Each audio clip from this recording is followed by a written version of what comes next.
everyone, and welcome back to my channel. If you are new, welcome, and thank you everyone for watching. So today is a great fall day, right? The leaves are turning. That means it's time for a change, and I wholeheartedly believe that. If you are thinking about getting something done to change your life, do it now. Change along with the season. You know what I'm saying? Change along with Mother Nature. That's an excuse to change now. That's how I feel about it, right? So I just like that, the fall weather. This is what I like about the fall too. Not that it's it's a definitely an excuse to change, right? If you need to change, there's definitely an excuse to fall. Another thing I like about the fall is that like you still get to, get some of your summer days in, because some days it be like 70, 80, and then some days it be, feel like it's getting cold. So I think it's like in between. I like that. I like that about the fall, because I like summer and fall. I mean winter, huh? But summer and fall is that right there, that in between summer and fall right there. If you know what I'm saying, you know what I'm saying, right? But however, anyway, enough for the season. I'm going to talk today about mandated reporting. So this is something that people usually do not want to talk about, right? And it's something that has to happen, has to be spoken about, and that's what it is, right? So I'm going to tell you about mandated reporting. So mandated reporting laws require healthcare professionals to report suspected or confirmed abuse or neglect of vulnerable populations, such as children, disabled, elderly, or intimate partners, right? That could be in your home, right? But that's not what I'm talking about right here. Anyway, so a mandated reporter, let me tell you what a mandated reporter is. A mandated reporter is a person that is mandated by law to report suspected abuse or neglect to relevant authorities, right? The purpose of mandated reporting is to protect children and or vulnerable adults from further harm by identifying suspected abuse.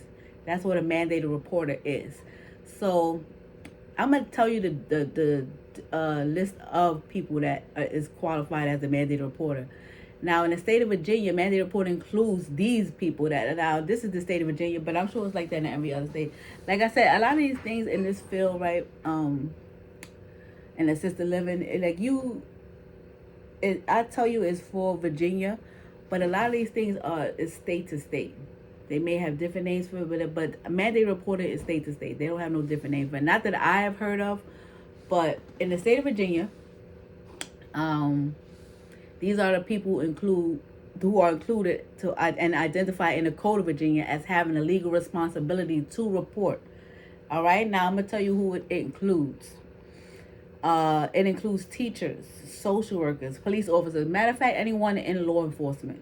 So that could be correction officers, judges, anyone in law enforcement, anything. For officers, anyone in law enforcement is officially a mandated reporter, right? Child care providers, direct support professionals, healthcare professionals. That is to name a few. All right, those are the first and foremost ones that that you'll hear about every day. But there's more than that. Even social workers. Let's talk about those. I did say social workers, right? And that's to name a few. So now let me talk about a few things that must be reported as a mandate. This is what you should be reporting. Should be reporting, okay? And that's a big should, because like I said, some people don't want to talk about this subject, or they don't want to report because they feel like it's snitching. But that's on you. If you feel like you don't need to be, if you working in a population of people that are vulnerable and I cannot fend for themselves as a person, and if you're passionate about what you do, you're gonna let your employer know what's going on. And that's because you care about what you do. And if you don't, and you could call it snitching, whatever you like to call it, right? So let me talk about things that should be reported. First of all, let me say this. Like I tell staff all the time, if you are unaware of what you should report, ask your manager or knowledgeable staff, right, that knows. Ask around. Just don't go not reporting things, okay? And especially if you feel like it should be reported, and if you second guessing it, report it, right? So the list is as follows. Neglect of any kind. Now that means not feeding, not bathing, not administering medications in a timely administering medications at all, denying appointments, that's doctor's appointments, not taking them to doctor's appointments, denying medical assistance, that's saying if they need 911, they tell you that something is wrong and they need to go to the hospital, you deny that. That's a form of abuse, right? A neglect, I mean. Denying court appointments if they need to go to court, and you are the person that they solely rely on to bring them to court, you deny them of that. That is neglect, right? Denying a person of family and social time, denying a person of their human rights of any kind, and that's the entire list of human rights as I've named in my individual rights video. Denying privacy, right? I know this is in the state of Virginia. In assisted living homes, residential homes, right? They have the right to lock their bedroom door and have keys to it, right? They have the right to that.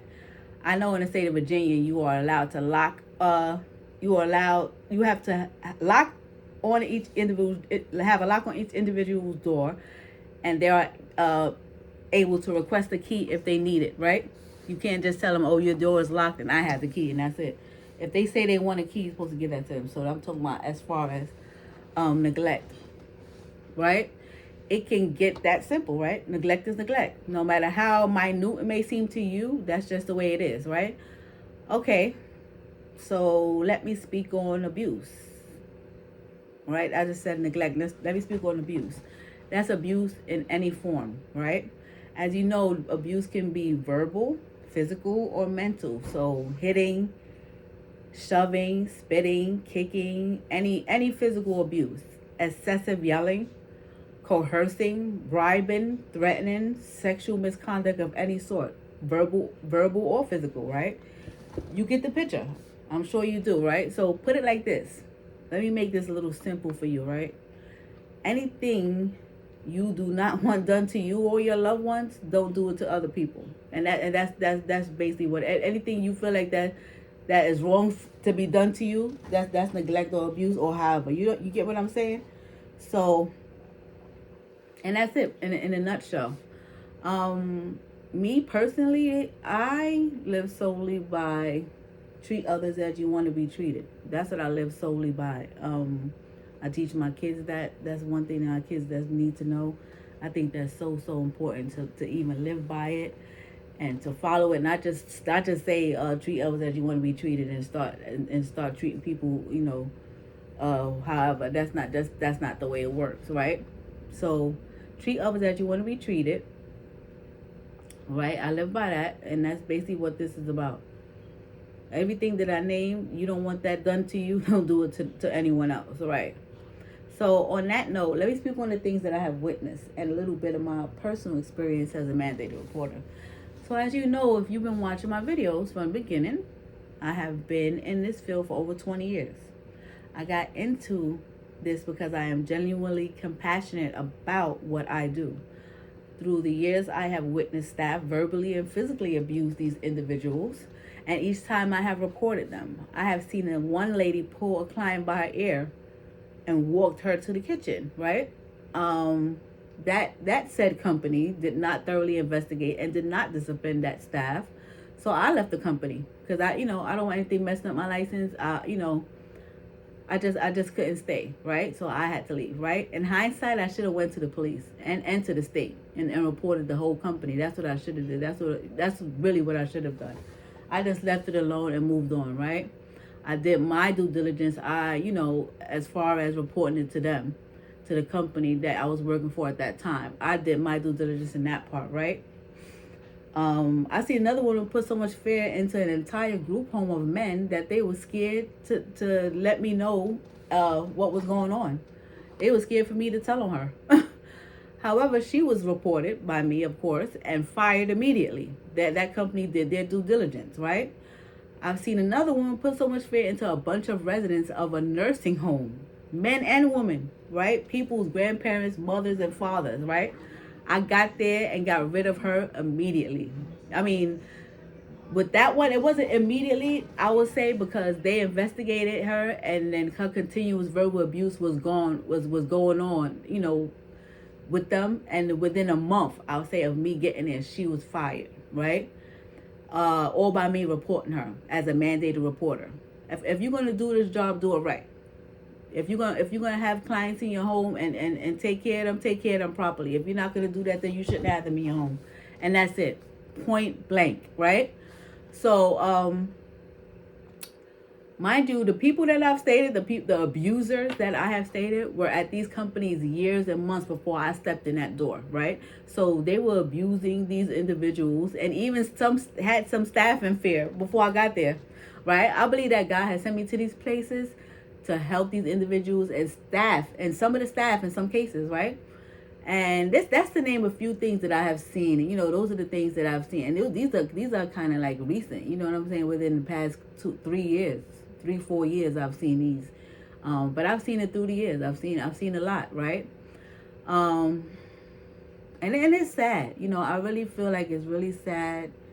Because, like I tell people all the time in this field, if you are not genuinely here to take care of the individuals that you are supposed to be with every day and are paid to take care of, then you could find another job. Because like I said, these are people's lives. If you're not there to take care of them, then you should not be there.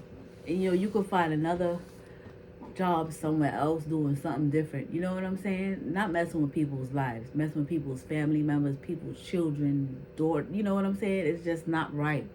You get what I'm saying? So if you have to abuse people in order to do your job or get a point across, the people that are vulnerable and cannot really speak up for themselves, then you don't need to be in this field. I'm talking about as an owner or as a worker.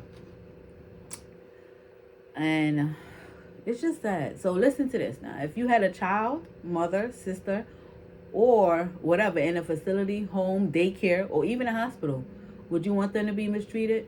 No. And like in this, as the mandated reporter, these are things that you should be reporting. Point blank. And I to be honest, and I'm talking about mandated reporting, this is what this video is about. And then to be honest, if I see somebody mistreating somebody in the street, I'm gonna say something. Like when I say that, I mean, like, if I see an elderly person being mistreated by somebody, I'm not. And say I was not a mandated reporter all these years. Me personally, that's just me. Something has to be done. We can't just have that going on. You get what I'm saying? So imagine as a mandated reporter, you definitely should be reporting that, right? This is where mandated reporters step in, right? For all of these things that I have named, right? This is nothing to do with snitching. Once again, I said this is nothing to do with snitching, right? This is it's about the abuse of a vulnerable person that can't or won't speak up for themselves, right? And if you are a person with an empathetic heart and take your work ethics serious, report it. Okay, it's that simple. It's that simple. I watch certain people for certain things, because you know who the abusers are when they step in the door, when they come to your job as an employee, and you know who they are, how they act amongst the individuals, little things they say. I watch all those things with the employees. I watch everything, how they act towards them, if they ask them something, how they pay attention to them, are they on their phone more than they're talking with the clients, or what are they doing? You know what I'm saying? You got to watch all of those things. Cause like I said, this is people's life. You got to watch all of those things, right? Okay, so many healthcare companies, assisted living homes, and adult daycares have specific numbers or policies that they have designated for mandated reporting. However, when processed correctly, because there is a process, right? They all will go to the state or law enforcement if applicable. If it's something severe or whatever, they'll tell law enforcement. So I don't know what the state does from there. I know that they come back and they investigate, right? So it'll go for further investigation once it's reported to the state, right? And I will talk about the reporting process in its entirety in another video, right? It is to be reported when it's seen within 24 hours, right? That is the law, is within 24 hours. Not saying that you can't report it a week after. And I'll tell you another story about that, right? Like, one time I reported it too late because I was new at a job. I waited kind of long. And I reported it probably like a week later because I just wanted to see what this was about. What was she really doing? What this job was about? What this company was about? And I reported it kind of too late. And that's another story for itself, for another day, right? I'll tell you what happened with that. However, follow your company's guidelines and procedures and their chain of command, of course. Always follow the chain of command in any company that you work for, whether it's this field or not. The chain of command is very imperative. That could bring a lot of strife, problems within your business, within your workplace. Follow the chain of command, right? And if there's a company that's doing what they're supposed to do, the chain of command, if it's followed properly, things will get done. You will see outcomes, right? So working with people that can't speak up for themselves is a task itself, a rewarding one, I may add, right? We don't need people abusing them. We just don't need people abusing them, right? Owners and future owners, right? Take this serious. So if you want your company to failure to report abuse is an easy road there. If you want your company to fail, I'm talking to owners and future owners. If you want your company to fail, failure to report abuse is an easy road there. Like you want to take the express train over to failure, go ahead and report to fail, right? Put it like that. So, okay, with that being said, I know I have cooked the meat and potatoes for you today. And what I hope my viewers got out of this video today is what a mandated reporter is, and also that it is okay to report abuse when a person is vulnerable or unable. You know what I'm saying? Plus, you are there to help and not hinder, right? It's never okay, ever, not to report abuse if you see it. Never okay. Just report it. If you're unsure of what you should report, ask someone. Ask someone that you know that you can trust to talk to about, I saw this, I saw that. Write things down too. That's another thing. Write things down. I know we have incident reports and notes and things like that. Write things down. Keep a paper trail. It's called covering your ass. I talked about documentation, right? Cover your ASS. Write things down. Write things down. You know what I'm saying? So you won't be, when the state comes to investigate these things, because the thing about people that's stuck in their ways and they do these things like abusing people, they're not gonna, if they did it in front of you, they've done it in front of other people. It's not just in front of you and that's it. They've done that in front of other people as well. So it's a paper trail. Get that paper trail going, right? With all that being said, I will be on a 2-week hiatus while I get some things done, right? Because remember, I'm on a never-ending journey to get this right, so I can provide the best care for my individuals. I guess I'll call it season 1, right? So I will see you in season 2, right? And I hope everyone enjoys the rest of their day. Thanks for stopping by, and I will see you in 2 weeks. And I hope everyone have a blessed day. Thank you.